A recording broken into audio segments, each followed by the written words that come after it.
તો અમદાવાદથી મહત્વના સમાચાર પ્રાપ્ત થઈ રહ્યા છે। અમદાવાદમાં પીઝા ખાનારાઓ થઈ જાવ સાવધાન, કારણ કે અમદાવાદમાં પીઝામાંથી જીવાત નીકળી છે। તો ફાલુદા બાદ હવે ડોમિનોઝ પીઝા પાસે પણ જીવાત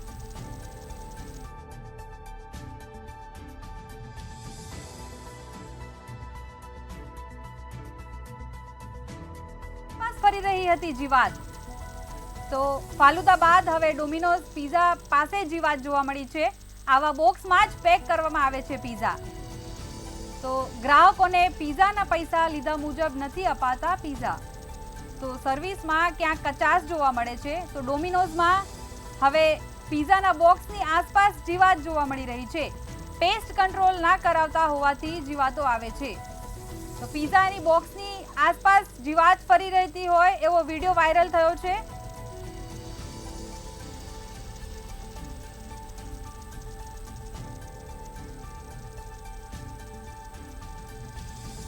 તો આ મુદ્દે અમે આપને મેહુલ દુધરેજી આપણી સાથે લાઈવ જોડાઈ ગયા છે। તો જી મેહુલ, આપ આ વિશે શું કહેશો? જે પ્રમાણે ખાદ્ય જે પદાર્થો છે તેની અંદર જે ચેકિંગ કરવાનું કામ અમદાવાદ મ્યુનિસિપલ કોર્પોરેશનના હેલ્થ વિભાગ દ્વારા કરવામાં આવે છે તેવી મોટી મોટી વાતો કરવામાં આવે છે, પરંતુ દિવસે ને દિવસે જે અલગ અલગ જગ્યાઓ પર અને મોટી મોટી બ્રાન્ડની અંદર જે લોકો છે જ્યારે કોઈ વસ્તુ લેતા હોય છે ને તેના વધારે પૈસા ચૂકવતા હોય તેમ છતાં પણ તેની અંદરથી જીવાતો નીકળવાની ઘટના છે તે વારંવાર બનતી હોય છે। અખાદ્ય ખોરાક આ રીતે કહેવાય છે અને જે અખાદ્ય ખોરાક ખાવાથી જે લોકોને નુકસાન પણ થતું હોય છે। ગઈકાલે 24 કલાક પહેલાંની વાત કરવામાં આવે તો શાહ આલમ વિસ્તારની અંદર જે માણસે ફાલુદા લીધા હતા તેની અંદરથી ગરોળી નીકળી હતી। આજની વાત કરવામાં આવે તો લો ગાર્ડનના જે ડોમિનોઝ પીઝા જે આવેલું છે તે પીઝાના કાઉન્ટર ઉપર અત્યારે જે વિડીયોની અંદર દેખાઈ રહ્યું છે તે પ્રમાણે જે જીવાતો જે ફરી રહી છે મુખ્ય કાઉન્ટર ઉપર આવી રીતે જ્યારે લોકો પાર્સલ લેવા જતા હોય છે ત્યારે બોક્સની આસપાસ આ રીતે જીવાતો ફરી રહી છે તે પણ એક મોટો સવાલ છે। જો મેઇન કાઉન્ટર ઉપર આ રીતે જીવાતો ફરી રહી છે તો અંદર રસોડામાં કેટલી ગંદકી હોઈ શકે, તો કેટલી જીવાતો ફરતી હશે તે એક મોટો સવાલ ઉદ્ભવી રહ્યો છે। સાથે સૌથી મહત્વની વાત એ છે કે આ રીતે કોર્પોરેશન વારે વારે કહે છે કે કામગીરી થઈ રહી છે, ફક્ત પ્રેસ નોટો મોકલી દેવામાં આવે છે, પરંતુ કામગીરી કેવા પ્રકારની થતી હશે તે પણ જોઈ રહ્યું, કારણ કે આવી મોટી બ્રાન્ડ જે છે તેની સામે પગલાં લેવા માટે કોર્પોરેશન ક્યાંક અચકાતું હોય તેવું લાગી રહ્યું છે।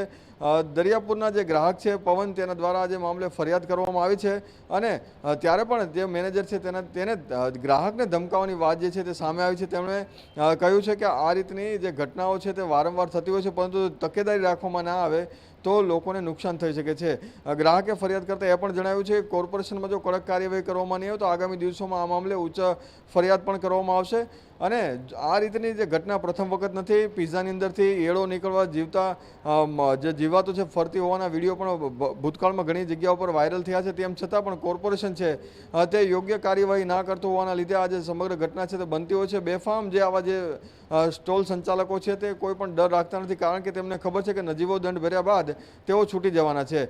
પરંતુ જો કડક કાર્યવાહી કરવામાં આવે અથવા તો આવા લોકોની જે દુકાનો છે તે સીલ કરવામાં આવે અથવા તેના લાયસન્સ રદ કરવામાં આવે તો એક દાખલો બેસી શકે છે, પરંતુ આવી કામગીરી નહીં થાય તેની પાછળ ક્યાંક અમુક જે ભ્રષ્ટ અધિકારીઓ જે રહેલા છે તેના મેળા પીપળાના લીધે આ તમામ જે વેપારીઓ છે તે બેફામ થઈ ચૂક્યા છે અને લોકોના જીવ સાથે ખેલી રહ્યા છે। ત્યારે ગ્રાહક આ મામલે પણ માંગ કરી રહ્યા છે કે જો આગામી દિવસોમાં આવી કોઈ કાર્યવાહી, કડક કાર્યવાહી નહીં કરવામાં આવે તો તેઓ આ મામલે જે ઉચ્ચ જગ્યા ઉપર જે ફરિયાદો છે તે પણ કરવાના છે।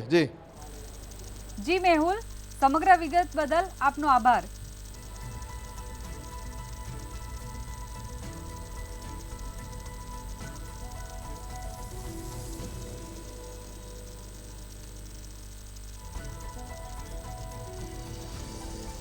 તો ક્યારે થશે આવી રીતે જીવાતોમાં અટકાવ? અમદાવાદમાં પીઝા ખાનારા માટે આ એક અગત્યની બાબત છે કે આવી રીતે ફૂડની આસપાસ અથવા ફૂડમાં આવી રીતે જીવાતો નીકળતી હોય છે। તો લો ગાર્ડનમાં આવી રીતે જે પીઝા સ્ટોરમાં આવી રીતે બોક્સની આસપાસ જે રીતે જીવાત જોવા મળી રહી છે તો આરોગ્યના સાથે આ એક પ્રકારના ચેડા ગણી શકાય।